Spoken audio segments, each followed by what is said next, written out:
ಬರೀದಿಗೆ ಬರದೇ ಇರ್ತಕ್ಕಂಥ ಮೊಕದ್ದಮೆಯಲ್ಲಿ ಯಾವುದೇ ನೋಟಿಸ್ ಕೊಡದೆ ಬಂಧಿಸಿ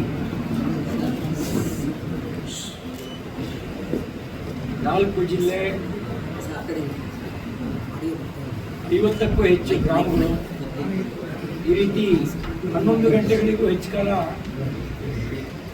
ಅಲೆದಾಡಿಸಿ ಮಾನಸಿಕವಾಗಿ ಕುಗ್ಗಿಸುವಂತ ಪ್ರಯತ್ನವನ್ನ ಮತ್ತು ದೈಹಿಕವಾಗಿ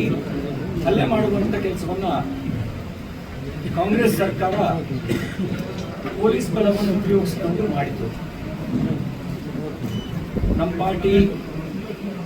ನಮ್ಮ ರಾಜ್ಯಾಧ್ಯಕ್ಷರು, ನಮ್ಮ ವಿಪಕ್ಷದ ನಾಯಕರಾದಂಥ ಅಶೋಕ್ ಅವರು, ಚಲವಾದಿ ನಾರಾಯಣಸ್ವಾಮಿ ಅವರು, ಪಕ್ಷದ ಎಲ್ಲ ಮುಖಂಡರು, ಶಾಸಕರು, ಸಂಸತ್ ಸದಸ್ಯರು, ಸಾಮಾನ್ಯ ಕಾರ್ಯಕರ್ತರು ಈ ಸಂಕಷ್ಟದ ಸಮಯದಲ್ಲಿ ಜೊತೆಗೆ ನಿಂತು ಆತ್ಮಸ್ಥೈರ್ಯವನ್ನು ತುಂಬೋದ್ರ ಜೊತೆಗೆ ನಿಮ್ಮ ಜೊತೆಗೆ ನಾವಿದ್ದೀವಿ ಎನ್ನುವಂಥ ಒಂದು ಸಂದೇಶವನ್ನು ಕೊಟ್ಟಿದ್ದಾರೆ.